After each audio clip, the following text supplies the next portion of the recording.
এটা একটা গণবিপ্লব, এটা শুধু শিক্ষার্থীদের বিপ্লব নয়। এখানে যারা যারা আমাদের সাথে ছিল প্রত্যেকের অবদানকে আমাকে স্বীকার করতে হবে।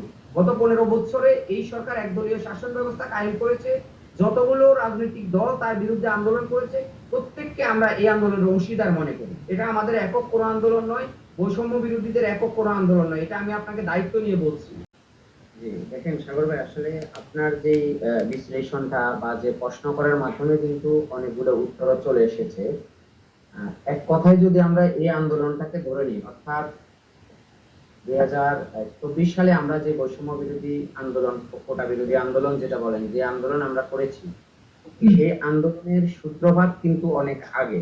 আপনি যদি ধরেন বাংলাদেশের স্বাধীনতা যুদ্ধ দিয়ে আমি একটু বলে জাস্ট রেশিওটা মিলালে তখন পাবলিক একটু ক্লিয়ার হবে যে আসলে মানে মূলের মানে কোথায় কি আন্দোলনটা রেশিও কি। 52 ভাষা আন্দোলনের মধ্য দিয়ে কিন্তু 1971 সালের মহান মুক্তিযুদ্ধের পটভূমি রচিত হয়েছে। অর্থাৎ 52 থেকে 71 এই সময় কিন্তু অনেক সংগ্রাম, অনেক ত্যাগ তিতিক্ষার পরে 71 সালে মহান মুক্তিযুদ্ধ সংগঠিত হয়েছে। তাই বলে আমরা 52 ভাষা আন্দোলনে যারা শহীদ হয়েছে তাদেরকে ভুলে যাই নাই, 66 গণ অভ্যুত্থানে, 70 সাধারণ নির্বাচনে, এই যে বিষয়গুলো, এই বিষয়গুলোকে আমি মনে করি যে একসাথে বলে আপনি এই আন্দোলনটা দেখেন। আমাদের 18 সালে আমরা যে কোটা সংস্কার আন্দোলন করেছি, নিরাপদ সড়ক আন্দোলন করেছি, রাজনৈতিক দলগুলো এই স্বৈরাচার সরকারের বিরুদ্ধে গত 15 বছর একটানা যেভাবে মিছিল, মিটিং, আন্দোলন, সংগ্রাম করেছে, এই সব কিছুর সম্মিলিত বহিঃপ্রকাশ হয়েছে এই 24-এর মানে এই বৈষম্য বিরোধী আন্দোলনের মধ্য দিয়ে।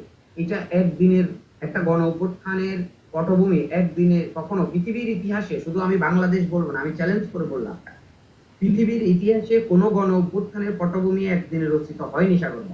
কেন মানুষ সাধারণ ছাত্রদের ডাকে কেন জনতা মাঠে নেমেছে? তারা পরপর 3টা জাতীয় নির্বাচনে ভোট দিতে পারে না। রাজনৈতিক দলগুলো আমাদের ডাকে, সাধারণ ছাত্রদের ডাকে কেন নেমেছে? এই দেশের গণতন্ত্রকে গলাটিপা হত্যা করেছে এই স্বৈরাচার ফ্যাসিস্ট খুনি হাসিনা। অর্থাৎ আমাদের ডাকে রাজনৈতিক দলগুলো এসেছে, সাধারণ মানুষ এসেছে, সাধারণ জনতা এসেছে, আইনজীবী এসেছে, সুশীল সমাজ এসেছে, শিক্ষকরা এসেছে। অর্থাৎ বাংলাদেশের সর্বস্তরের মানুষ কেন নেমে এসেছে? গত 15 বছরে বাংলাদেশের সর্বস্তরের মানুষকে, মানে আপনার গ্রামের চৌকিদার থেকে শুরু করে সচিব পর্যন্ত বৈষম্যের শিকার হয়েছে। যদি আমি প্রাতিষ্ঠানিক দিক থেকে যাই, আর অপ্রাতিষ্ঠানিক দিক থেকে যদি আমরা যাই, বাংলাদেশের রিক্সাওয়ালা থেকে শুরু করে এমন কোনো ব্যবসায়ী নাই যারা বৈষম্যের শিকার হয় নাই, মানে লিবারেল ব্যবসায়ী। আর যারা এই স্বৈরাচারের দোষর হয়ে কাজ করেছে তারাই সব ভোগ করেছে।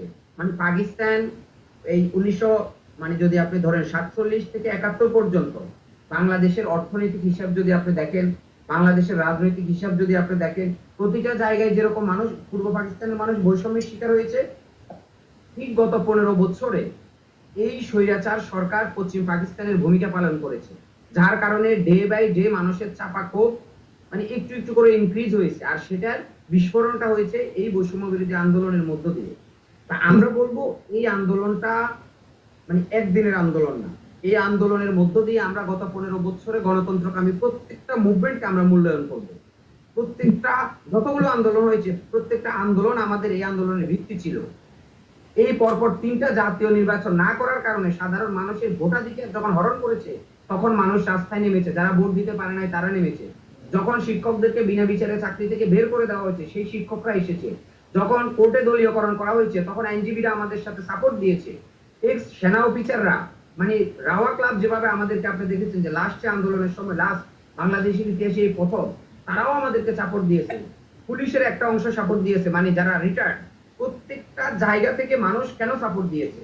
এটা বৈষম্যের বিরুদ্ধে সম্মিলিত। শুধু শিক্ষার্থীরা বৈষম্যের শিকার হয় না, শুধু কোটা সংস্কার আন্দোলন না, এটা এটা শুধু শিক্ষার্থীদের আন্দোলন না। আমি দায়িত্ব নিয়ে বলছি, স্পষ্ট ভাষায় বলছি, এই আন্দোলনের প্রথম থেকে 5ই আগস্ট যখন বিজয় মিছিল করেছে, আপনি তখন দেখবেন ঢাকা মেডিকেলের ইমার্জেন্সি গেটের ভেতরে যখন পুলিশ আমাদেরকে গুলি করেছে, তখন সেখান থেকে আমরা মিছিল নিয়ে, বিজয় মিছিল নিয়ে বের হয়ে শাহবাগ পর্যন্ত এসেছি। সেই ভিডিওগুলো আছে। এটাই আমাদের মানে কেন্দ্রীয় মিছিল যদি আপনি বলেন, তাহলে প্রথম থেকে শুরু করি 5ই আগস্ট পর্যন্ত আমি সব সময় মাঠে ছিলাম।